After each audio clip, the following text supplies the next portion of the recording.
Hello YouTube, it's Sign here with Hobbies of Man once again, and today we are doing another light novel review. Today we are going to be reviewing Monster Girl Doctor Volume 1. Now this is written by Yoshino Origuchi and illustrated by Zeton, I think is what his name is. Yeah, there you go. This is published by Seven Seas. This is before they launched the Airship imprint, which is a proper light novel imprint. And I don't actually know what the demographic for this is. It says older teen, 16 plus on the back, but I don't know if this has a anime or manga that has a demographic attached to it, so I don't know. In terms of genre, this is a fantasy story, and this is more specifically a Monster Girl story with all of its associated genres, right? So it's ecchi. It's kind of a harem, and it's kind of just, you know, generally a lot of kind of rom-com-esque elements here as well. And yeah, I don't actually know if this has an adaptation. I would assume not, because even if it's popular, this is kind of like, I don't know. I don't know if this can really compete with like Monster Musume, which is like the epitome of Monster Girl, right? And yeah, the premise here is basically that there's this world where there was this war between humans and monsters. The war has essentially ended, and in the the aftermath of that, this city rose up called the city of Lindworm. And in this city, humans and monsters interact regularly. It's a kind of combined city for the two of them. And there's this guy, Glenn, who happens to be a monster doctor, but he's a human, and he has a kind of nurse assistant who is this nice Lamia lady right there. And we just get to see Glenn going through like a bunch of situations where he, you know, helps a monster. So yeah, of course, all of those monsters end up being attractive females, so I don't know. That's where the harem aspect comes in. So, let's get into the review here. The plotline is pretty simple. It's actually kind of divided into these kind of sections, right? And each section deals with Glenn helping a specific person, right? So the first major section of the story is Glenn helping a centaur. This nice kind of Ojo-sama kind of character called Cecilia, I think is what her name is. And then we have him help a very cute mermaid called Lulala. And then the last major story revolves around him helping a flesh golem who is named Kunai. And there's like side aspects to it, right? Like he initially starts helping a Holstar, I think is what they're called, like a female centaur. Sorry, not centaur, a female minotaur, or like a cowgirl, basically. And of course, there's kind of these other situations where he kind of interacts with his nurse assistant. Her name is Safi, I think. And that's basically it. Like, it just kind of follows Glenn as he helps, you know, different people. He kind of, it's divided in his consultations, essentially, right?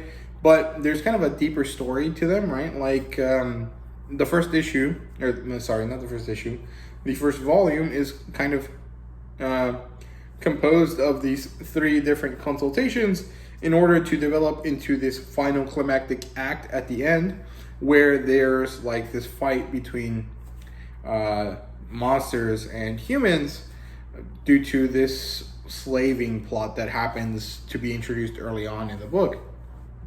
So it's actually quite interesting. It's very good. I really enjoy the aspect of each consultation being a development of a story that we don't actually know is happening until the last chapter. So I thought that was really good. Very, very, very interesting. I actually liked it a lot. I think it's very nice. If this continues to be the structure of the books, I'll be pretty happy with reading them. So yeah. But again, the plot isn't super complex.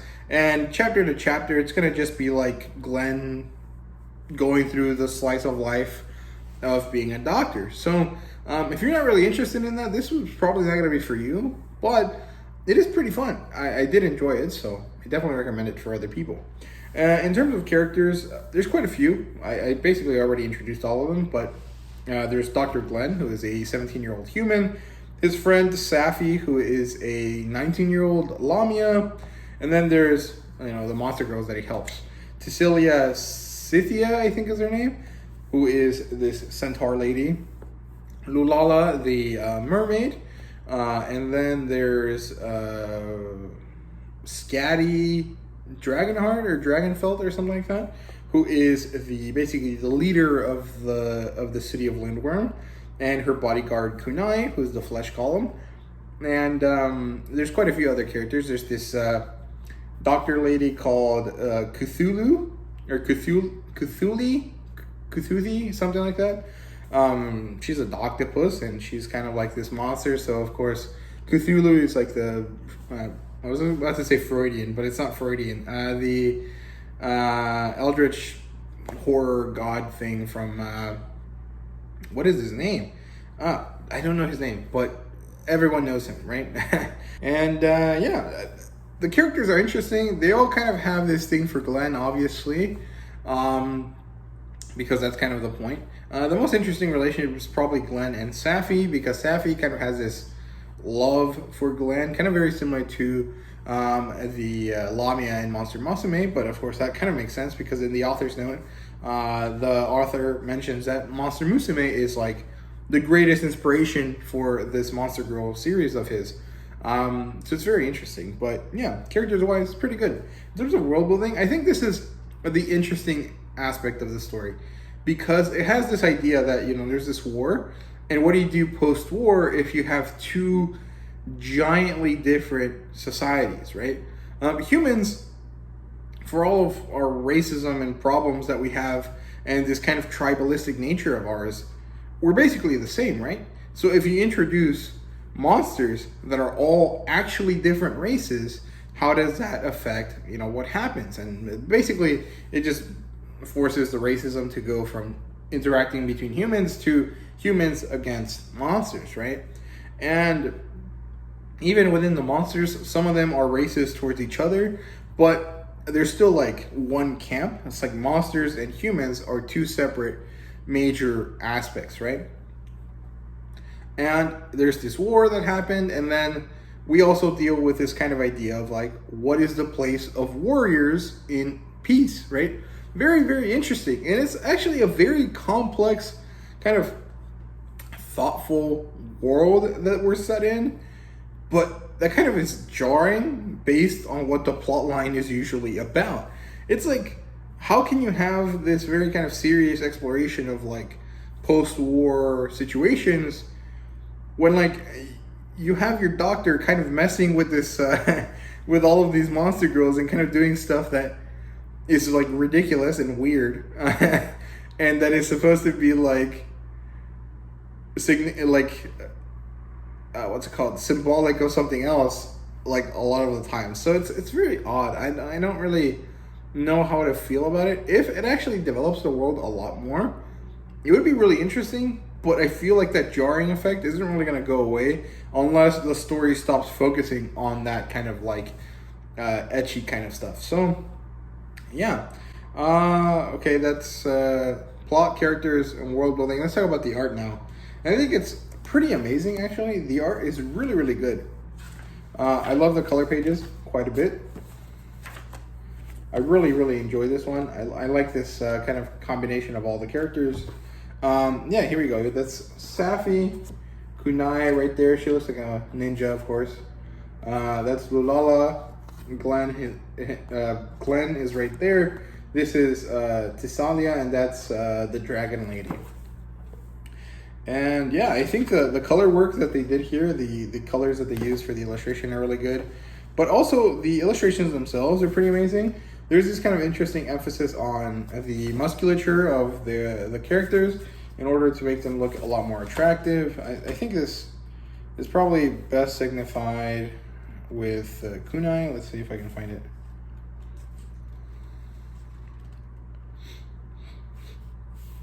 Yeah, here you go. But of course, this is like very, very ecchi for a lot of people. So if you don't really like that, you know, this isn't for you. Of course, there's also some fan service kind of stuff. So yeah, fan service wise, there's quite a bit. A lot of the situations that Glenn goes through, that Glenn kind of has to do in order to kind of heal his patients, end up being kind of what's it called? Stand-ins for more kind of sexual acts. So if you're uncomfortable with that, or that bothers you, or you know, any kind of problem that you have, don't read this because you're gonna be annoyed pretty constantly. I personally don't really care. I thought most of it was kind of funny, and it's funny in like kind of like, bro, why are you doing this kind of way? You know what I mean? Like, it's funny in the this is so over the top and it's kind of annoying, but like, I love that this guy managed to do it anyways, like, because I would be too embarrassed to do something like that. So I think it's fun.